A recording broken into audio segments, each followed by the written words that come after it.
बिस्मिल्लाहिर्रहमानिर्रहीम। अस्सलाम वालेकुम। आज 16 मार्च है और दिन है बुध का। बात करते हैं तहरीक अदम एतमाद के हवाले से ताज़ा तरीन सूरत हाल क्या है और इत्तेहादियों के हवाले से और सारी ओवरऑल सिचुएशन पर बात करते हैं। सिंध हाउस वाले मामले पर भी बात करते हैं। कल जब परवेज़ इलाही साहब ने इंटरव्यू दिया उस पर ज़ाहिर बात हुई। उसके बाद आज जब उनका एक बयान आया उस पर भी बात हुई, लेकिन उसके बाद उन्होंने डैमेज कंट्रोल करने के लिए आज 2 इंटरव्यूज़ दिए हैं। तो उन 2 इंटरव्यूज़ में उन्होंने जो अहम बातें की, चंद अहम पॉइंट्स मैं आपके सामने रखता हूँ। उन्होंने कहा कि इमरान खान जो है वो ईमानदार हैं और उन्होंने कहा कि हम हुकूमत से अलग नहीं हुए और हमने अभी फ़ैसला नहीं किया, हमने अभी कोई ऐसा फ़ैसला नहीं किया जिससे तहरीक इंसाफ को नुकसान हो और हमारी मुशावरत जो है वो जारी है। और ये आपको बता दूं कि चौधरी परवेज़ इलाही साहब जो हैं वो इस्लामाबाद से लाहौर की तरफ चले गए हैं। लाहौर चले गए हैं क्योंकि वो कहते हैं कि अब क्योंकि आगे OIC है, परेड है, यहाँ पे कोई पॉलिटिकल एक्टिविटीज़ उस तरह की नहीं है, इसलिए वो चले गए हैं।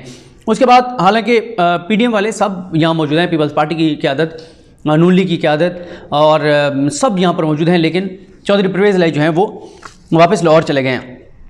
पहले उन्होंने कहा कि हुकूमत वाले हमसे रब्ता नहीं करते, कल वाले इंटरव्यू के बाद रब्ता नहीं किया। फिर कहते नहीं वो खटक साहब जो है उनकी कॉल आई थी, मुनीस को कॉल आई थी और बहुत तारीफ़ें कर रहे थे परवेज़ खटक की, और कहते हैं असद उमर की भी से भी रब्ता होता रहता है, असद कैसर से भी रब्ता होता रहता है। उसके बाद काफ़ी कंफ्यूज थे अपनी गुफ्तगू में। वो कल वाला लबो लहजा नहीं था, कल वाले अल्फाज नहीं थे, कल वाले हमले नहीं थे इमरान खान की ज़ात के ऊपर, तहरीक इंसाफ के ऊपर।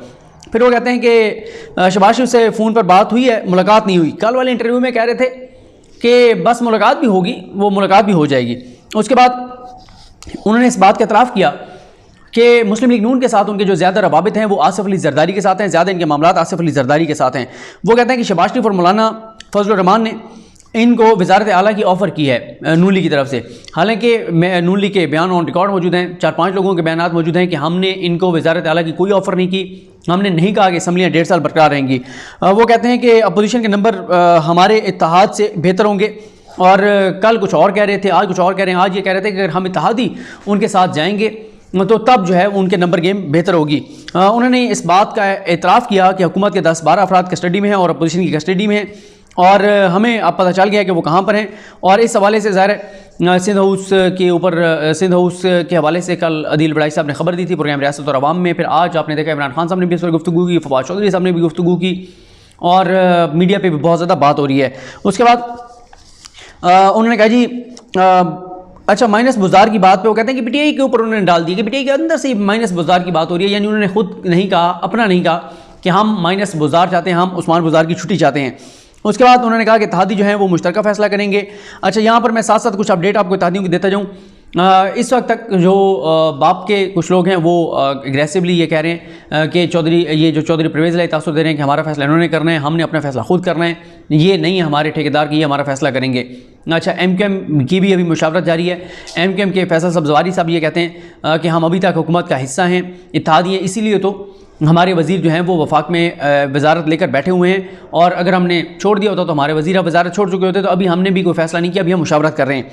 अच्छा, उसके बाद आज नैब की बात से भी उस तरह से वो मुकर गए, वो सारे जो इन्होंने इल्ज़ामात लगाए थे। कहते हैं वो देखें जी नैब ने तरदीद कर दिया और ये वो सारा कुछ, और वो कहते हैं कि ये तहरीक इंसाफ जिनकी तरफ देखती थी वो न्यूट्रल हो गए और जो है वो कहते हैं कि हाँ, उन्होंने कहा कि हम हुकूमत के इत्तेहादी होने की बात पर बरकरार है वो बात, यानी अभी तक हम हुकूमत के इत्तेहादी हैं। और उन्होंने कहा दायरे न्यूट्रल हैं और ये भी है कि उन्होंने हुकूमत के ख़िलाफ़ सख्त बयानात से मैं आपको बता रहा हूँ कि इज्तनाब किया। उन्होंने यहाँ तक कि उस्मान बुज़दार साहब के हवाले से कोई बात नहीं की, उनके खिलाफ बात नहीं की। और एंड पे जब उनसे पूछा गया, ये उन्होंने मुजीबर रहमान शामी साहब और अजमल जामी साहब के साथ बात करते हुए जो गुफ्तगू किया वो बता रहा था। उनसे पूछा गया कि आप अब फिर वज़ीर आला पंजाब बन रहे हैं। उन्होंने कहा अल्लाह ने देना होता है, ये अल्लाह के काम है, मैं अल्लाह से मांगता हूँ। हालाँकि कल वो इमरान खान से वज़ारत आला मांग रहे थे, आज कह रहे हैं कि मैं अल्लाह से मांगता हूँ क्योंकि हम दीनी लोग हैं। नदीम मलिक साहब के साथ बात करते हुए उन्होंने कहा कि वो जो बैनर लगे थे कि पंजाब की मजबूरी है, परवेज़ इलाही ज़रूरी है, उन्होंने कहा कि वो बैनर मैंने उतरवा दिए हैं। उसके बाद उनसे बार बार सवाल हुआ कि क्या हुकूमत की गेम ख़त्म हो गई है, तो उन्होंने कहा नहीं, अभी वक्त है। और फिर वो कहते हैं कि इमरान खान ने कहा है कि मैं इस सब क्राइसिस से निकल के और इनको नहीं छोड़ूंगा, हमें भी कहा है। और वो जो इमरान खान ने कहा था कि वो जो कहा था ख़तरनाक हो जाएंगे, वो कहते हैं वो इत्तेहादियों को, अपनों को, सबको सुना रहे थे। और फिर वो कहते हैं कि फ़ौज और उनसे पूछा गया कि फ़ौज इमरान खान की दूरी की वजूहत क्या हैं, तो उस पर उन्होंने कहा कि किसी का एहसान नहीं भूलना चाहिए, एहसान फरामोशी दीन के ख़िलाफ़ है और इमरान खान को ख़ुद चीज़ें सीखनी चाहिए थी। अच्छा, यहाँ पर वो परवेज़ इलाही साहब बात कर रहे हैं कि एहसान जो करे तो उसके एहसान का के उससे नहीं करना चाहिए, रिएक्ट नहीं करना चाहिए, गलत एहसान फरामोशी नहीं करनी चाहिए। जो खुद कल से इंटरव्यूज़ में जो बातें कर चुके हैं, जो मुसलसल ब्लैकमेल कर रहे हैं, जो 11 चीज़ें इनको तहरीक इंसाफ ने दी हुई हैं, उनके ऊपर उनका एहसान मानने की बजाय जिनके वोटों से इक़्तिदार में आए हैं उनको ब्लैकमेल कर रहे हैं और दूसरों को एहसान का दर्स दे रहे हैं कि इमरान खान को फ़ौज की एहसान फरामोशी नहीं करनी चाहिए। वो कहते हैं कि फ़ौज जो है वो डिसिप्लिन इदारा है, फ़ौज के इदारे में ना मुदाखलत होनी चाहिए, ना वो बर्दाश्त करते हैं, ना ही सियासतदानों को ये काम करना चाहिए। और वो कहते हैं कि 6 अक्टूबर वाले के मामले के बाद वो जो तकर्री थी DGI सही वाली, उसमें ताख़ीर के बाद जो है सारे जहान को पता है कि वो हालात सिविल मिलिट्री नहीं रह गए। फिर वो कहते हैं कि आसिफ अली ज़रदारी बहुत समझदार थे, वो बड़े अच्छे तरीके से फ़ौज ने 1 साल की एक्सटेंशन का कहा, उन्होंने 3 साल की एक्सटेंशन दे दी जनरल कियानी को। उसके बाद वो कहते हैं कि और ज़रदारी ने इदारों के साथ मामलात अपने ठीक रखे।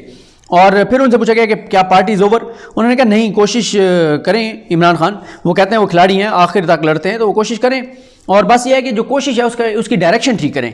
और उन्होंने कहा कि ये जो है कि 3 माह 6 माह में असम्बलियाँ जो हैं वो ख़त्म हो जाएंगी। उन्होंने कहा ये अफवाह है, ज़रदारी साहब और हम इसके ख़िलाफ़ हैं, हम समझते हैं 1.5 साल हुकूमतें वक्त पूरा करेंगी।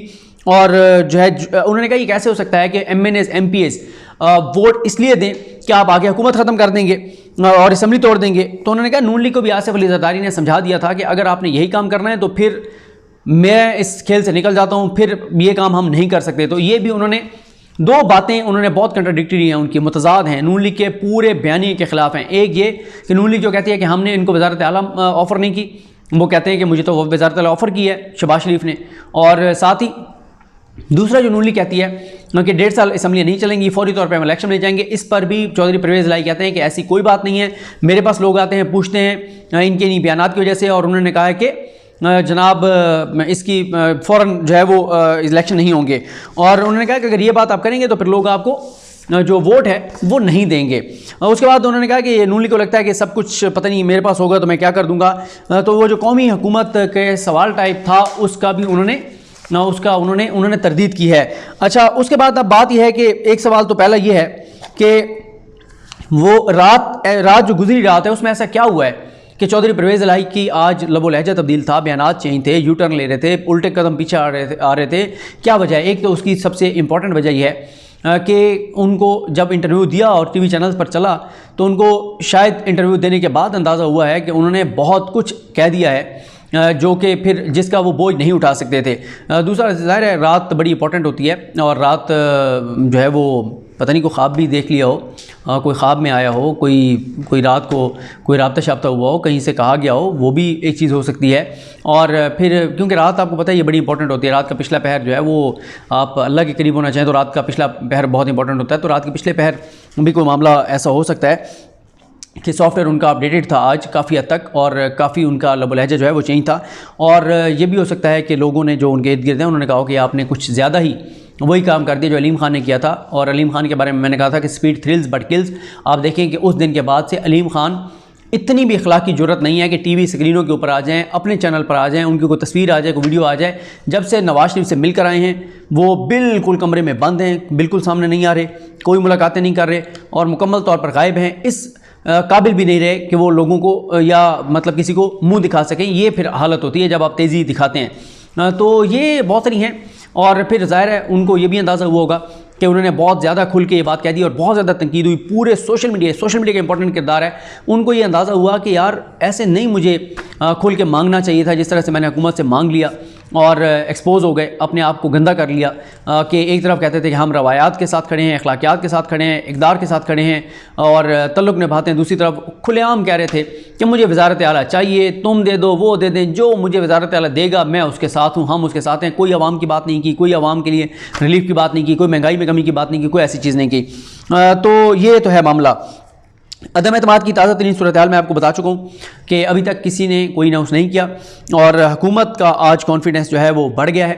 हुकूमत का ये ख्याल है कि अब इत्तेहादी जो हैं वो अनाउंस कर देंगे, शायद 24-25 को जाके अनाउंस करें, 26 को जाके अनाउंस करें, 27 को जाके अनाउंस करें, लेकिन हुकूमत इस वक्त कॉन्फिडेंट हो गई है कि उनको इत्तेहादी उनके साथ खड़े होंगे। इस वक्त भी हुकूमत के लिए जो बड़ा चैलेंज है वो हुकूमत के अपने 10-12 लोग हैं जिनके बारे में ये इत्तला आ रही है कि उनको सिंध हाउस में रखा गया है, जिनके बारे में यह है कि उनको अब मुख्तलिफ जगहों पर मुंतकिल किया जा रहा है, जिनके बारे में यह है कि उनको किसी को 40 करोड़, किसी को 50 करोड़, किसी को 20 करोड़ पैसा जो है वो लगा दिया गया है, चला दिया गया है। तो हुकूमत के लिए इस वक्त सबसे बड़ा चैलेंज जो है वो लोग बने हुए हैं और उनके हवाले से जो है वो हुकूमत इस वक्त तगोदो कर रही है कि उनमें से जिसको मनाया जा सकता है मना लें, और अगर कोई नहीं मानता और उसने पैसे पकड़ लिए और वो हर सूरत में इत्तेहादियों के इनके अपोजिशन के साथ जाना चाहता है तो फिर उसका क्या किया जाए। ज़ाहिर है एक तो इलाज इन्होंने ये सोचा हुआ है कि उसका वोट ही काउंट नहीं होगा, लेकिन फिर भी उससे पहले भी ये मामलात किसी तरह से जो है वो कंट्रोल करना चाहते हैं। तो ये सारी सूरत हाल है, ये ताज़ा तरीन सूरत हाल है, और बाकी जो डेवलपमेंट्स होंगी उन पर बात करेंगे कल सुबह इंशाल्लाह।